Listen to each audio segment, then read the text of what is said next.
Eu quero hoje pregar uma segunda mensagem sobre a temática da semana passada. Semana passada a gente falou aqui sobre maturidade. Esse é o ano da maturidade. É um ano de crescimento? Mas é um ano da maturidade. Não adianta uma igreja crescer com gente imatura. Não adianta uma igreja crescer com gente que não sabe o que é viver o Evangelho. Então, a gente na semana passada falou sobre maturidade dentro de uma perspectiva. E o dia de hoje, nós queremos falar também sobre maturidade dentro de uma outra perspectiva. Qual é o título do sermão de hoje? O título do sermão de hoje é Sinais de Maturidade.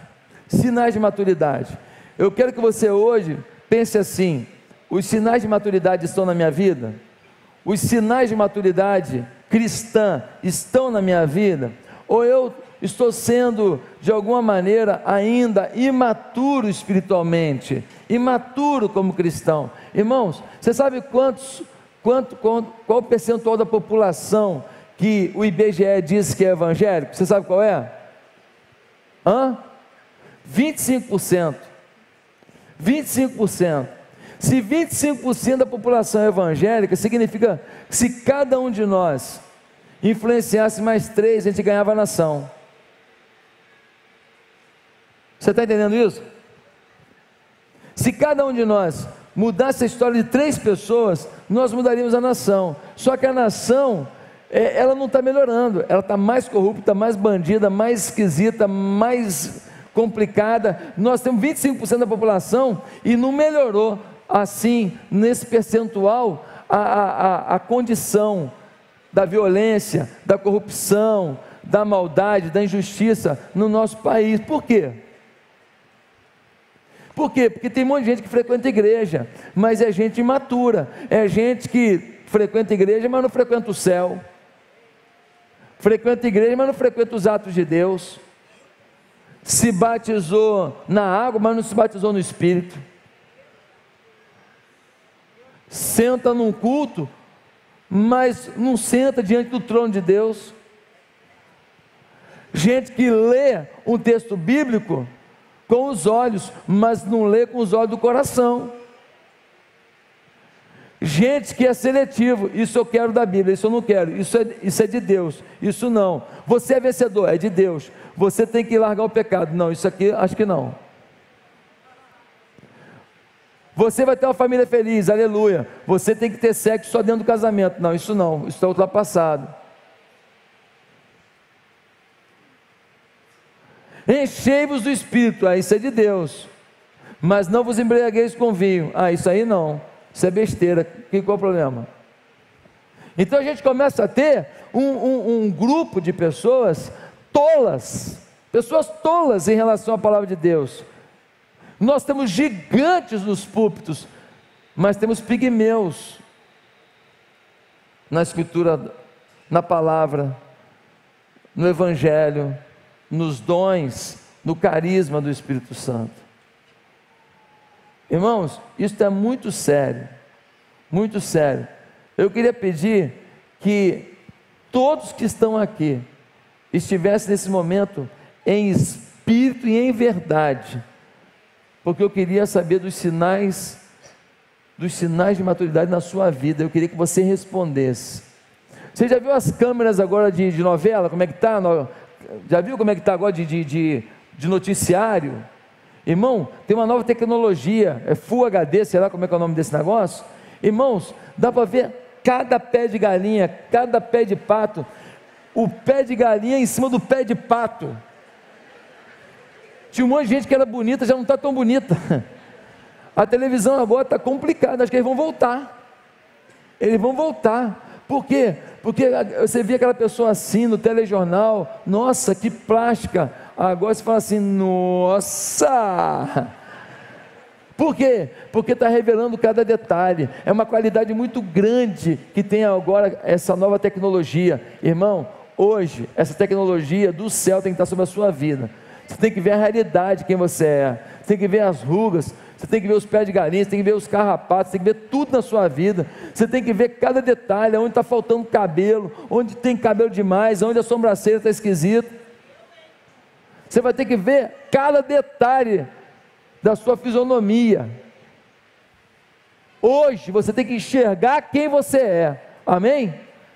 Pastor, qual o texto que a gente vai ler? Nós vamos ler vários textos no mesmo livro. Nós vamos ler o livro de Tiago. Mas eu não vou ler agora o livro inteiro. A cada ponto da mensagem eu vou ler uma passagem bíblica. Mas nós vamos nortear nossa mensagem no livro de Tiago. Agora, pastor, por que você quer ler no livro de Tiago? Deixa eu te explicar uma coisa. O livro de Tiago é um resumão da Bíblia, sabia disso? O livro de Tiago cita 22 livros da Bíblia. 22 livros da Bíblia.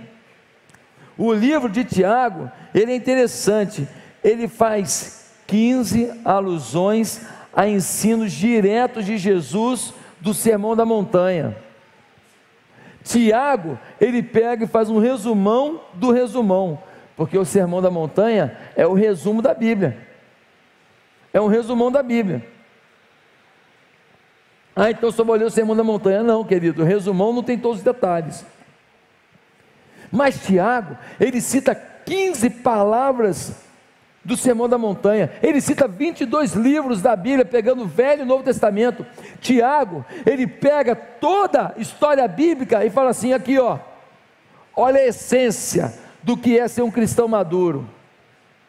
Você sabe que Paulo falou aos Coríntios, né? Ó, tem coisas que eu queria falar para vocês, não vou falar, porque vocês são imaturos para ouvir. Lembra disso? O autor da carta aos Hebreus tem a mesma postura. Ele não consegue descrever vários detalhes, dizendo, não há preparo na vida de vocês para isso. Meus amados irmãos, hoje Tiago está dizendo, eu quero preparar todos para ouvir as maiores e mais importantes verdades de Deus. Eu quero preparar todos aqui para ouvir algo exponencial de Deus. Você está disposto?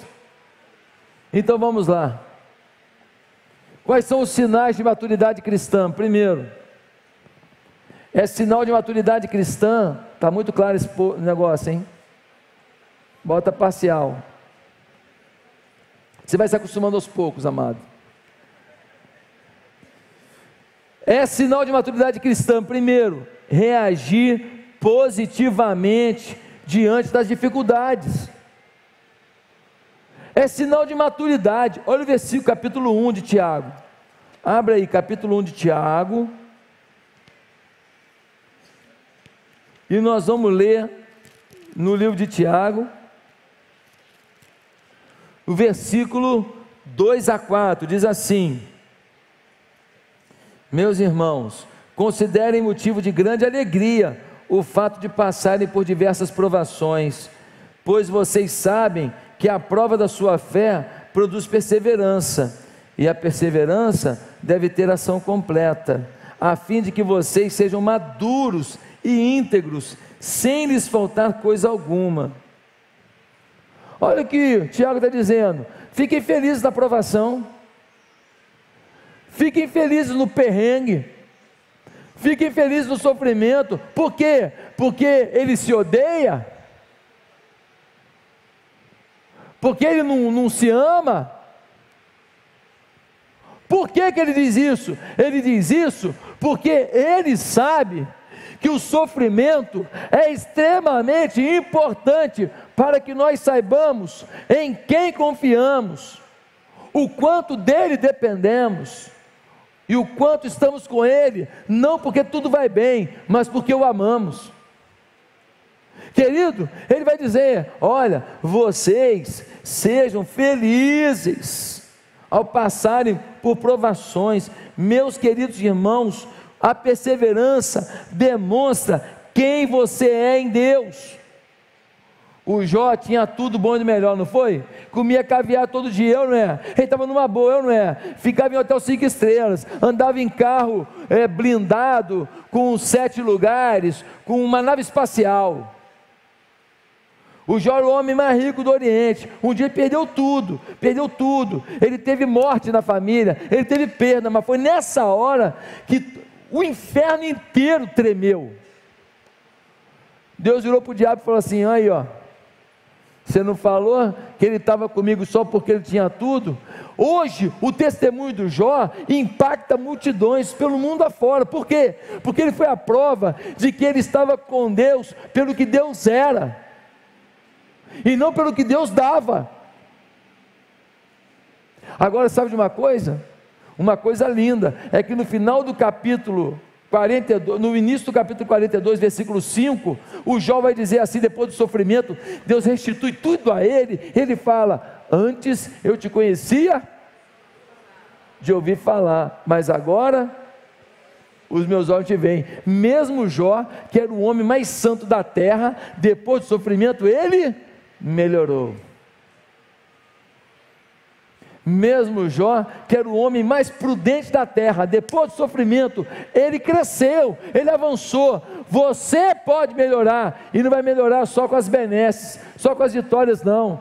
Pastor, está tendo um problema aí, o senhor não está preocupado não? Eu fico também, eu sou humano, mas meus irmãos, assim, eu já tomei tanta burdoada. Fazer a obra de Deus é tão complicado às vezes, não sei o que lá, às vezes é prefeitura, às vezes é um vizinho, às vezes é um irmão da igreja, às vezes uma coisa, às vezes alguém que falou uma mentira, irmão, que eu já tomei assim descolado disso. Eu já sei que vou passar por isso, mas eu passei por outros e superamos, e Deus agiu, e teve gente que falou besteira e pediu perdão, e teve gente que voltou, e teve gente que abençoou, e teve gente que abraçou e beijou, e teve prefeito que passou e o outro veio e fez melhor do que o que passou, e teve vizinho que se converteu. Irmão, Deus é Deus,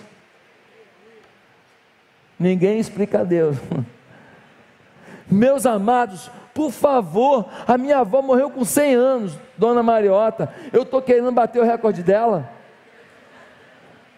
Dona Mariota, minha avó, sabe qual foi a faculdade que ela fez? Nenhuma. Minha avó era analfabeta. Morreu com 100 anos, filha de imigrante italiano. Eu sou bisneto de italiano. Minha avó, ela veio a Jesus, conheceu Jesus, ela era católica quando o meu pai era pequenininho, e ela se converteu, e ela veio para uma igreja, e ela começou a amar a palavra, e então ela pedia para as pessoas lerem para ela a palavra, e a minha avó decorava os versículos, e a minha avó todo dia pedia para alguém ler a Bíblia para ela, e ela recitava versículo de cor e salteado, e a minha avó orava, sabe como é que ela fazia? Ela orava por um filho, e do filho ela orava por cada neto, e depois orava por cada bisneto, e orava por cada tataraneto, e ela ia fazendo aquela cadeia de oração, e ela percorria durante horas, orando por toda a família. Meus queridos irmãos, o sofrimento não tirou da minha avó nunca a alegria em Deus, mas ela enterrou filho, ela enterrou neto, ela enterrou bisneto. Mas eu nunca vi a minha avó sem um sorriso no rosto, sem esperança no coração, porque a esperança dela não estava na circunstância, mas estava no que ela cria, e no Deus que se revelava para a vida dela, ponto final. Reagir positivamente diante das lutas. Estou com muita luta, vou abandonar o evangelho. Isso não é maduro. Segundo lugar, segundo sinal de maturidade, colocar dignidade acima das coisas materiais. Colocar dignidade acima das coisas materiais. Meus irmãos, há pessoas que estão tão focadas nas coisas materiais, que elas esquecem de valorizar as pessoas, de respeitar as pessoas, de amar a família, de valorizar o reino de Deus, de ter tempo para trabalhar para Jesus. Ela abre mão da dignidade de vida, da honra de vida, por coisas materiais. Mas olha o que diz o versículo 9 a 11, capítulo 1 de Tiago. O irmão de condição humilde deve orgulhar-se quando estiver em elevada posição, e o rico deve orgulhar-se caso passe a viver em condição humilde, porque o rico passará como a flor do campo, pois o sol se levanta, traz o calor, e seca a planta, cai então a sua flor, e a sua beleza é destruída. Da mesma forma o rico murchará em meio aos seus afazeres. Pastor, que loucura! O pobre tem que se orgulhar da alta posição? Sim, ele está dizendo que o desfavorecido deve se orgulhar de ser um crente em Jesus. Ele pode não ser respeitado por ninguém socialmente, ele pode não ter autoridade sobre ninguém, ele não manda em ninguém, ele só é mandado, nem em casa porque a mulher manda nele, ele não manda ninguém, mas ele é um servo de Jesus, ele é um crente em Jesus Cristo, ele foi alcançado, lavado, remido pelo sangue do Cordeiro de Deus, ele deve ter orgulho disso, alegria nisso, ele deve se esmerar nisso, não importa a sua pobreza. Mas ele diz que o rico deve o quê? Olha o que ele falou do rico, ele falou no versículo 10, e o rico deve orgulhar-se caso passe a viver em condição humilde. Por que ele fala isso? Ele fala isso porque o rico corre o risco o tempo inteiro de se orgulhar do que tem, do aplauso que recebe, do tapinha nas costas que alguém dá. E aí a Bíblia diz: você que é pobre, se sinta orgulhoso de ser quem você é, um servo de Deus. E você que é rico, se sinta orgulhoso de estar passando por alguma dificuldade, porque é nessa dificuldade que você vai reencontrar o caminho da sua alegria maior, que é ser um crente em Jesus Cristo. Cada um Deus trata de um jeito, cada um Deus percebe de um jeito, para ter um fim comum, que ambos tenham como maior alegria, não o que tem na conta bancária, não a roupa que vestem, mas terem um Deus sobre suas vidas. Você priorizar a dignidade de vida, a honradez da vida, os princípios de Deus da vida, diante das coisas materiais, é sinal de maturidade. Tem gente que era benção na igreja, fazia tanta coisa boa, aí um dia ele melhorou de vida, a igreja orou, ele pediu um emprego melhor, conseguiu. Queridos, o ministério infantil está funcionando, se alguém precisar ir, tá? Ele pediu, Deus me abençoa. Aí ele era auxiliar do limpador, do terceiro limpador da privada dos fundos. Agora ele é presidente da empresa. A carreira dele foi assim, meteórica. Aí sabe o que acontece? Ele não vem mais a culto. Ele não trabalha mais para Jesus, porque agora ele tem casa de praia. Ele mora no condomínio que tem piscina, que tem churrasqueira. Ele quer usufruir daquilo que o dinheiro lhe deu. Ele esquece que ele um dia estava lá, terceiro reserva da limpeza dos fundos da latrina. Deus o exaltou. Em vez de dar toda a honra a Deus, contar esse testemunho para todo mundo, o que ele faz? Ele se exalta. Ele não lidera mais célula. Tem gente que a empresa promove ele larga o ministério da igreja. Eu não entendo isso. Eu tenho aqui na igreja um irmão que ele é o top 5 da área de farmacêutica. Ele está entre os 5 executivos do Brasil. Ele lidera um monte de coisa na igreja, trabalha pra caramba na igreja. Eu tenho gente aqui na igreja que é dono de empresa com um monte de funcionário, mas muito funcionário, e o cara trabalha pra caramba, lidera a célula, se mata.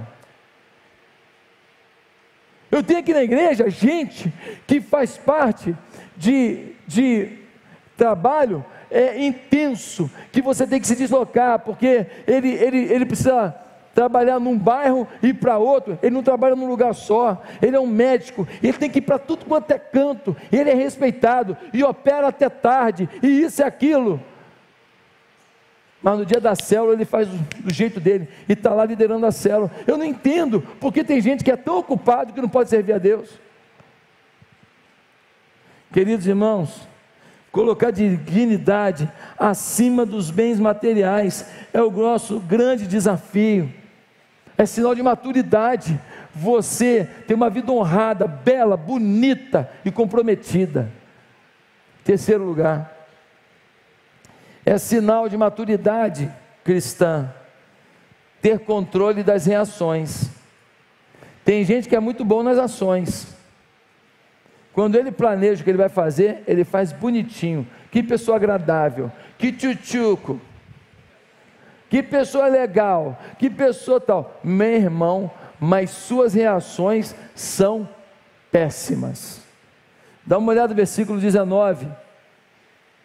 Tiago 1 diz assim: meus amados irmãos, tenham isso em mente, sejam todos prontos para o quê?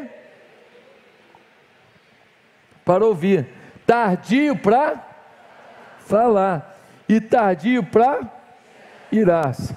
Pronto para ouvir, tardio para falar, tardio para se irar. Tem gente que não está pronto para ouvir e é rápido para se irar. É rápido para se irar, mas é muito rápido. E aí, irado é que ele fala. Ele é rápido para se irar e rápido para falar. Irmãos, é por causa disso que muita coisa acontece na nossa família. Tem muito casamento que acaba porque a pessoa não é capaz de ouvir o outro completar um raciocínio. Quando um está falando assim, tal, já sei o que você vai falar, já sei.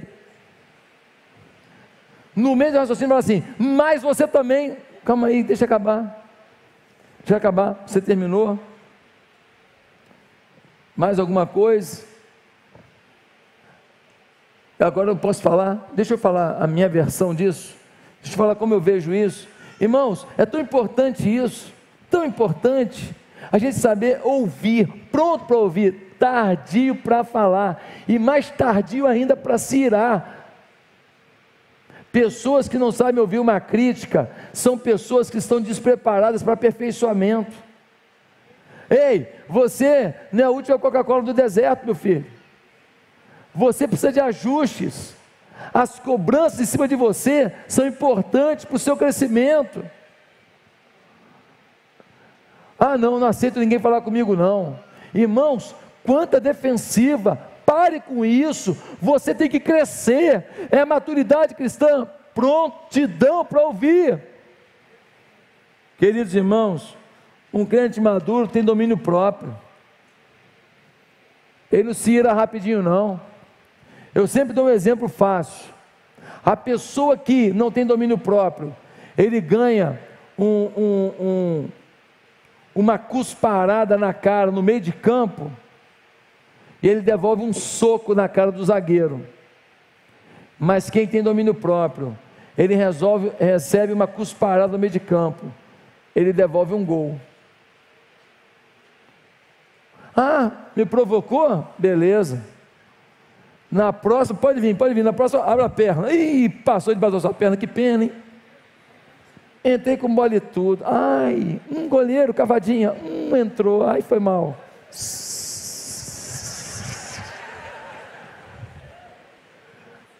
Quem tem domínio próprio, pega as provocações e traduz em trabalho, traduz em busca, traduz em energia, não traduz em ira, em pensamento ruim, em vingança, em maldade, não. Será que você tem agido assim? Um dia desse, numa lista, lá o pessoal falando de igreja em célula e tal, aí um pessoal que não sabe nada do que é visão celular, falando as bobagens e tal. Você acha que eu vou entrar nessa lista e ficar, vocês não sabem o que eu estou falando? É ruim, só manda assim, ó, se alguém quiser assim saber como é que a gente trabalha e tudo, estamos à disposição, temos um café da manhã, muito carinhoso, que a gente oferece gratuitamente, toda primeira terça-feira do mês, para pastores e líderes, todos são bem-vindos, ponto.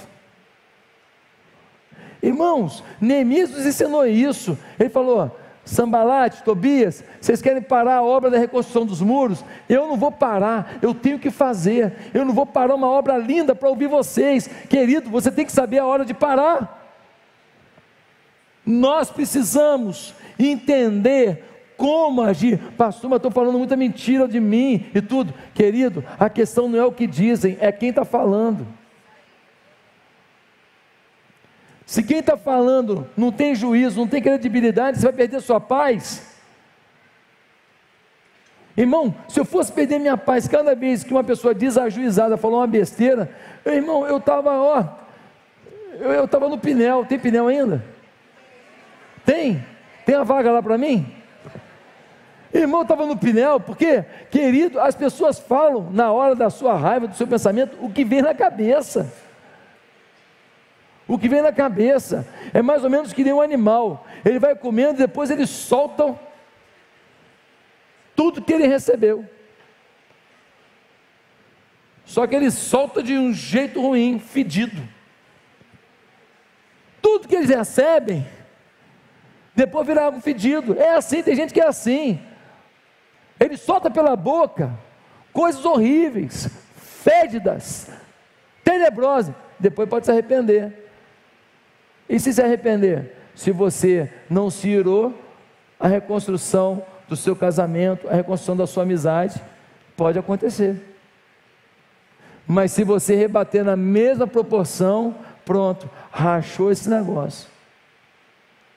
Queridos, será que nós temos sido pessoas que realmente têm controle das reações? Como é que é a sua reação na igreja? Lembra de Jesus? Crucificando Jesus, apanhou a beça, uma coroa de espinho na cabeça. O que ele falou? Pai, perdoa-lhes, porque não sabem o que fazem. Jesus preferiu dar perdão, mas ele podia falar assim: Pai, olha só, eu vou ressuscitar depois para salvar todo mundo, mas esses aqui, fulmina agora. Se sou eu mandava uma dessa talvez, e você? Imagina, ele apanhou demais, ele foi surrado, ele foi humilhado, tomou tapa na cara, ele foi espancado, suas costas totalmente estragadas, cortadas ao fio de couro,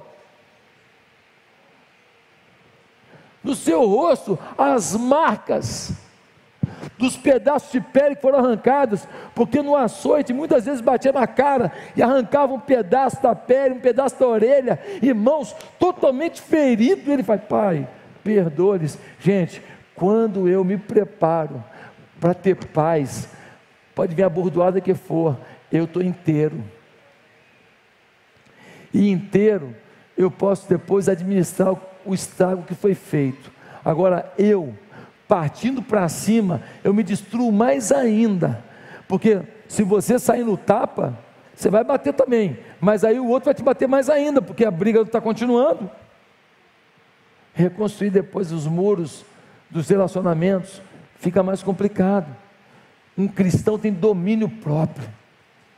Em quarto lugar, é sinal de maturidade não apenas ouvir, mas praticar a palavra. Não apenas ouvir, está todo mundo me ouvindo aqui agora, está todo mundo me ouvindo, e muita cabeça faz assim. Alguns aqui, se pudesse, fosse um comício, fariam. Não fica o pessoal atrás do comício assim? O cara fala um negócio assim, aí ninguém se expressou, ele fica atrás assim. Meus amados irmãos, muitos podem aplaudir o que eu estou falando. O problema não é o que você ouve, o problema é o que você pratica. O problema é se você vive isso que você está ouvindo.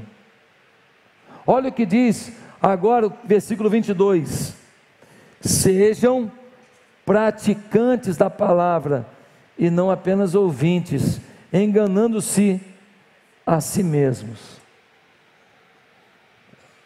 Você foi convertido? Você foi transformado? Quem vê isso? Quem nota isso? Você vive o que você ouve? Nunca a igreja foi tão, vamos dizer assim, esquizofrênica na sua história. Nunca se pregou tanto uma coisa e se viveu outra. A gente canta nos louvores: Santo, Santo A gente canta santo, santo, santo, exaltado é o teu nome, bendito é o teu nome, Rei das nações, glória ao teu nome, seja o teu nome é exaltado entre todos os povos, e a gente fala, tu és o nosso Deus, a ti toda a glória, o Senhor tem o controle de todas as coisas, aclame ao Senhor. Irmão, é isso que a galera está vivendo?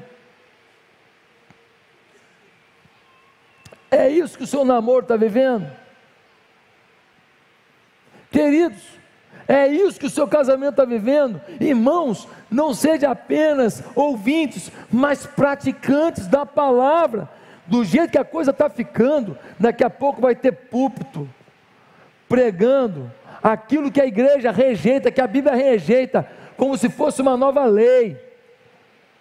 Daqui a pouco vai ter igreja falando, não querido, não precisa mais casar não. Já tem igreja que está aceitando, mas não está pregando, mas vai pregar. Aqui, ó, ninguém casa mais não. Vamos só morar junto, a fila anda, hein? Ministério fila anda. Estou vendo a hora. Estou vendo a hora. Estou vendo a hora assim. Ceia do Senhor. Deixa a sua garrafa de uísque aqui. Tome a sua ceia com o seu uísque. Clube de uísque da igreja. Cachaça divina.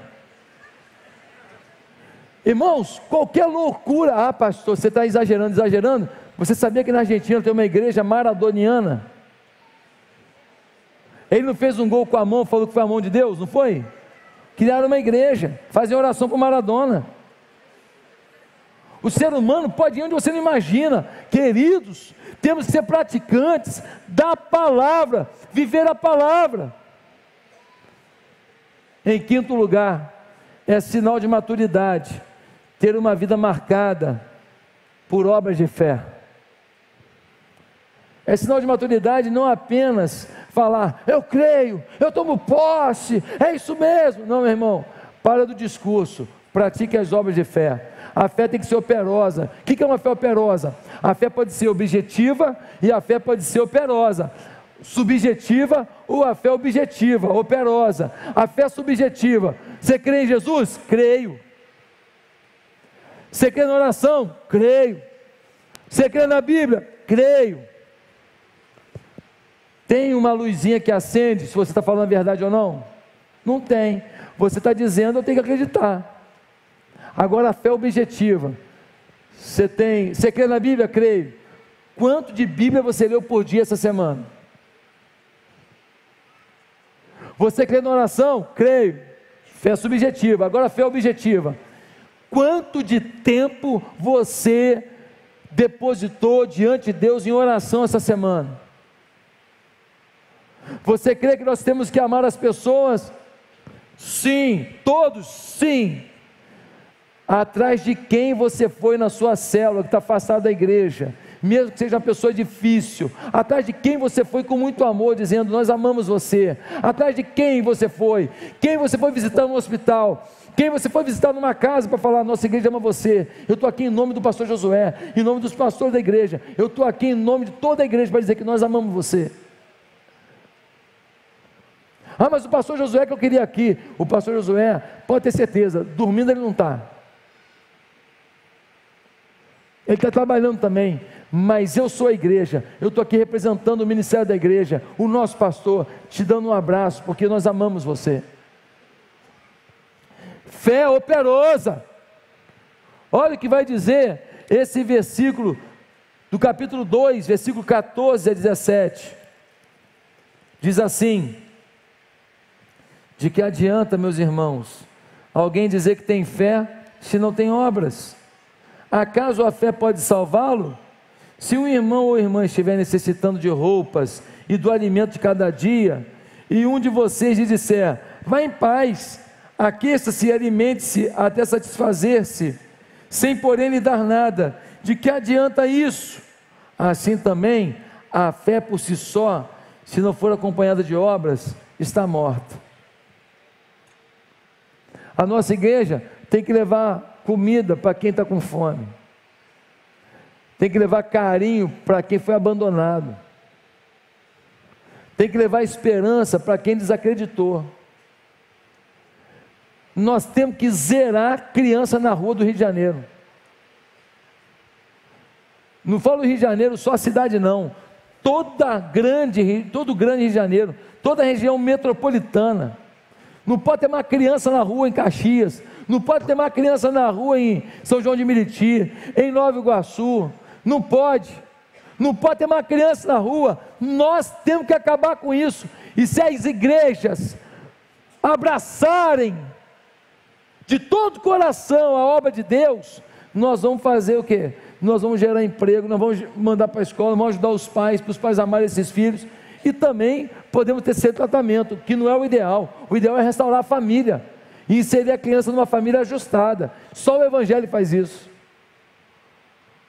O centro de recuperação é uma necessidade para o escândalo que acontece hoje na sociedade, mas se a gente pudesse mesmo, a gente tinha que salvar a família inteira, para aquela criança que foi maltratada, nunca mais ser maltratada ali, e estar perto do pai e da mãe, e desfrutar do perdão ali, e desfrutar do amor ali, seria o ideal. Nem sempre é possível, por isso nós vamos ter que ter a casa lá. Meus queridos irmãos, nós estamos ganhando agora uma propriedade lá em Itaboraí, uma propriedade onde nós vamos poder ter muitos homens sendo recuperados das drogas, muitos homens. Mas qual é o ideal? O ideal é que eles não tivessem entrado na droga. O ideal era a igreja ter chegado antes. Nós vamos ter, porque eles já estão na droga. O ideal era não terem entrado. Mas sabe por que eles entraram? Porque você e eu, a gente ficou calado. Porque ele é teu vizinho, o maconheiro. Um dia desse eu senti um cheiro lá em casa, falei, meu irmão, tem um vizinho aí,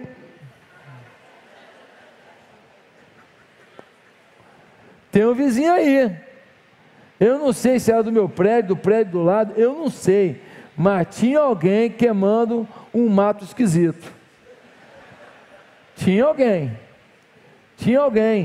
aquele cheiro não é um cheiro normal, não é cheiro de mato, que eu conheço cheiro de mato normal, eu conheço, lá em Marechal Hermes, toda vez que tinha um matinho, botava fogo, era normal, queimada.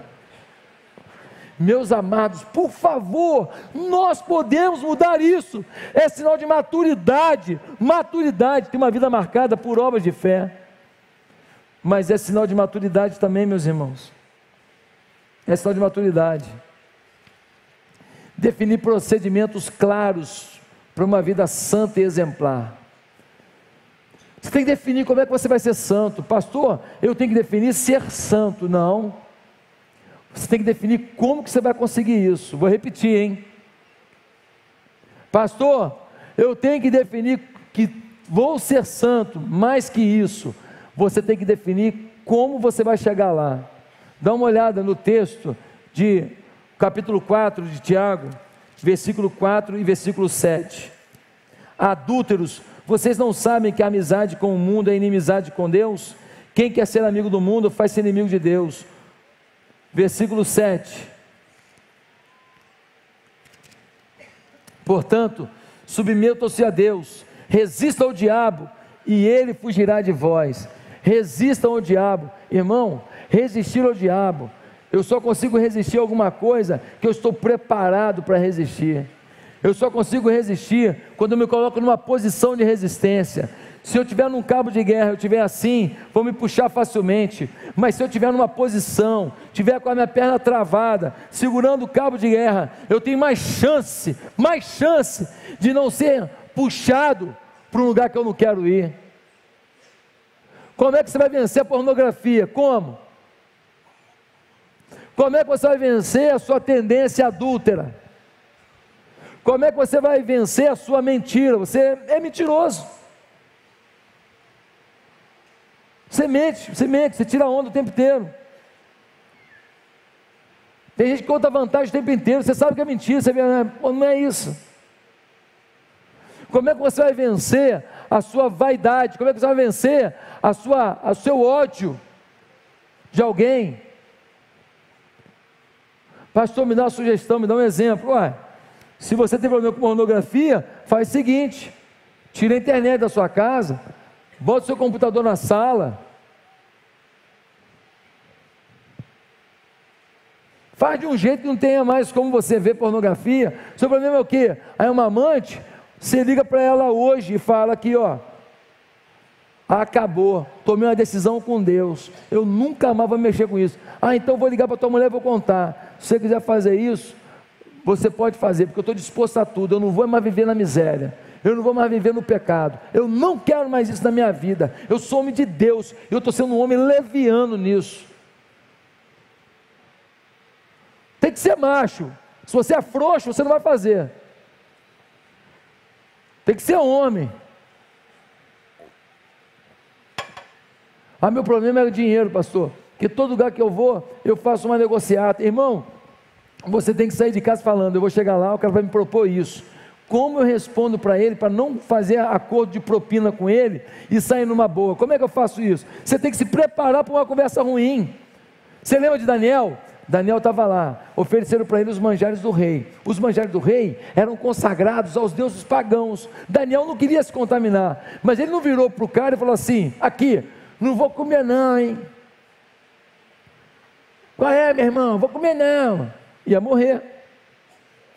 Daniel virou para o cara e falou assim, vamos fazer o seguinte, deixa eu comer legume. Pô, eu adoro legume, rapaz. Brócolis, ó, brócolis. Olha, eu adoro um brócolis cru. Olha, ó, berinjela, uma berinjela não, um maxixe cru, eu adoro isso. Aqui, faz o seguinte, deixa eu comer um pouquinho disso, se eu estiver forte e legal, você me deixa comendo isso, e eu não vou comer os manjares do rei. Se eu não estiver saudável, aí eu como essa comida aí, vamos fazer isso? E aí, dias depois, ele estava mais corado e mais forte, comendo essa alimentação. Ele não se indispôs não, irmão. Tem que ter habilidade. Não tem que sair brigando com todo mundo não. Meu amado irmão, defina procedimento claro para ser santo. Eu soube de um irmão que ele ganhou uma cachaça especial, não sei o que, um evento aí. Aí ele pegou a cachaça especial, ele não bebe. O que ele fez? Ele levou para dar de presente a cachaça para um fornecedor dele. Um cliente dele, desculpa, um cliente. Aí ele foi e levou aqui, fulano, eu trouxe essa cachaça especial para você, tal, não sei o que lá. Aí o cliente dele virou para ele e falou assim, pô, nunca imaginei que um evangélico ia me dar uma cachaça. Aí falou assim, eu esperava você me dar uma Bíblia, mas não uma cachaça. Mas tem que passar vergonha mesmo, não tem? Tem que passar vergonha mesmo, tem que tomar uma burdoada para ver largar de ser besta. Como é que um crente ganha cachaça, vai dar cachaça, meu irmão? Que coisa é essa? Que loucura, meu irmão. Queridos irmãos, e aí eu digo, né, você que tem aí aquele barzinho na sua casa, seu marido não é crente, eu entendo, agora você é um crente, você e seu marido, você e sua esposa são crentes, ter barzinho em casa, você vai me desculpar, o dia que for um Zé Cachaça na sua casa, fala assim, me dá um copo de uísque, você vai falar o quê? Não? Ele fala, me dá mais um pouco, você fala o quê? Agora não. Ele fala, deixa eu provar esse licor de ginipapo do deserto, você fala o quê? Já bebeu demais. Irmão, pelo amor de Deus, pastor, não gostei do sermão, tá vendo? Eu sabia que alguém não ia gostar, eu já sabia, e nós vamos combinar o seguinte, você hoje na hora da feijoada, você pega uma linguiça gostosa lá, uma orelha gostosa, você derretida na sua boca, aí você vai lá, compra uma sobremesa e vem para pedir perdão para mim, fala, olha, eu queria pedir perdão, que eu pensei tanta coisa ruim do pastor, na hora que você falou da cachaça, aí você me dá a sobremesa, e a gente celebra a nossa amizade. Irmãos, é com muito amor que eu digo isso, eu estou falando de distinção do evangelho, da maturidade para a imaturidade. É imaturidade ter barzinho em casa, você é crente, caramba, Você não é lembrado para o barzinho, se na sua casa tem a Bíblia para tudo quanto é lado. Tem a Bíblia para tudo quanto é lado, tem a louvor para tudo quanto é lado. Você é crente, cara, você é crente. Olha aqui, ó, você é a menina dos olhos de Deus. Pastor, eu nunca ouvi um pastor falando contra isso na minha história. Pode ser que não tenha ouvido, ou pode ser que até tenha ouvido, mas uma coisa eu tenho certeza, o que eu estou falando é para o teu bem. É para o teu bem. Sua casa tem que ser lembrada. O seu filho vai todo dia bebido, todo dia bebido. Um belo dia alguém oferece para ele, ele vai beber ou não vai? Vai. A sua casa promoveu um acordo de que aquilo não é problema. Pastor, mas o que tem meu filho beber? O problema é se embriagar. O problema é que você não sabe se ele vai se embriagar. O problema é que você não sabe se a menina que teu filho vai namorar é mó beberrona. Porque o que tem de mulher pinguça agora, meu irmão, aí a mulherada está tirando onda. Os caras estão no segundo copo, elas estão no oitavo.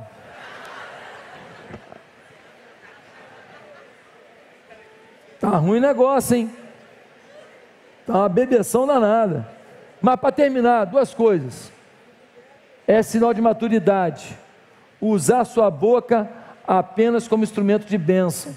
Capítulo 4, versículo 11, nós lemos: irmão, não fale mal uns dos outros. Quem fala contra o seu irmão ou julga o seu irmão, fala contra a lei e a julga. Quando você julga a lei, não a está cumprindo, mas está se colocando como juiz. Não é maduro falar mal dos outros, não é maduro julgar as pessoas, não é maduro sair daqui falando mal de mim porque eu falei da cachaça que você toma. Não é maduro. Você ouve e ora. Se Deus confirmar, você faz. Se Deus não confirmar, você continua. Você vem para o culto, porque você vem para o culto por causa de Deus. E você sabe que eu estou falando por amor. Eu acredito nisso. Se você não acredita ainda, um dia você vai acreditar. Eu espero. Eu tenho amor suficiente para esperar você tomar uma posição de ministro de Deus. Porque eu não acredito que você ficaria feliz de ir na minha casa e ver eu tomando uma cachaça. Eu não acredito que você sonha para você um pastor assim.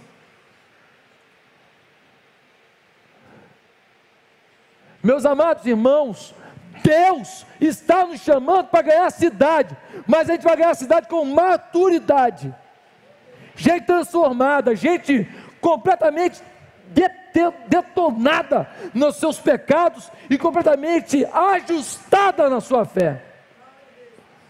Queridos irmãos, olha o que diz o texto: não fala mal não, não fala mal não. Eu soube do marido, já contei isso aqui na igreja, que falou para a mulher: fala tudo que você pensa de mim, que eu quero melhorar. Ela falou: pode falar mesmo? Ele falou: pode. Fala mesmo, estou aberto, eu quero melhorar, pode falar tudo. Pela segunda vez ela disse: tem certeza?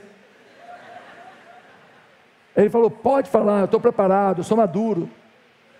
1h30 depois ela parou.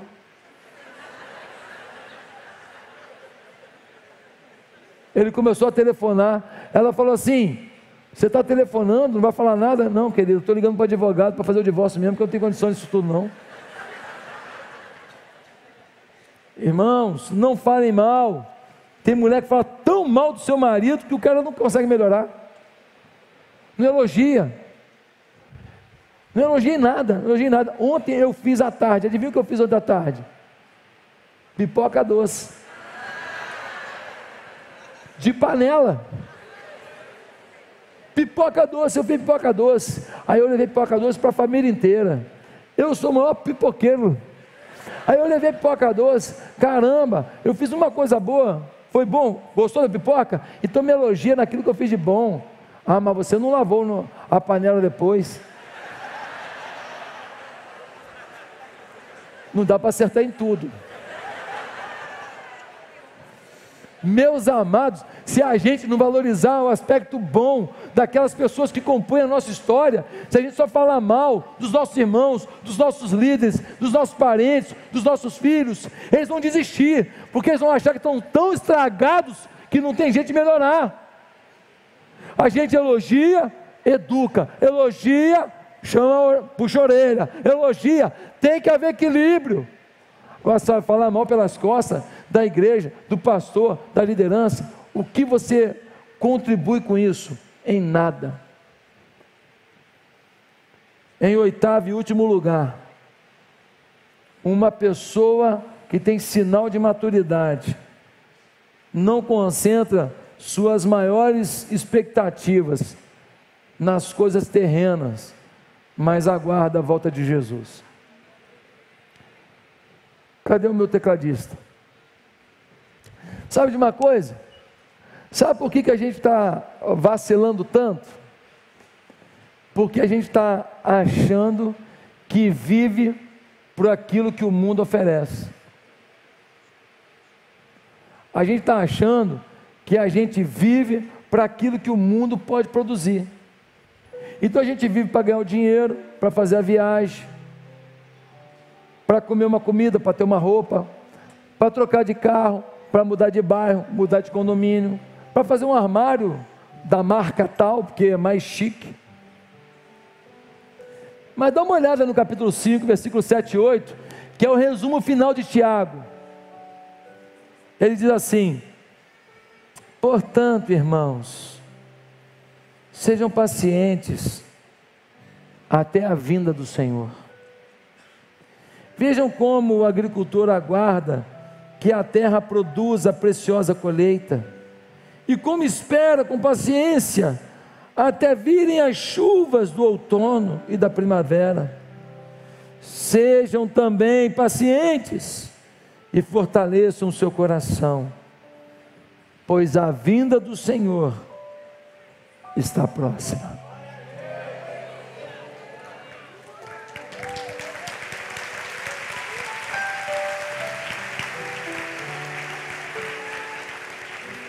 Quem aqui ainda espera a volta de Jesus?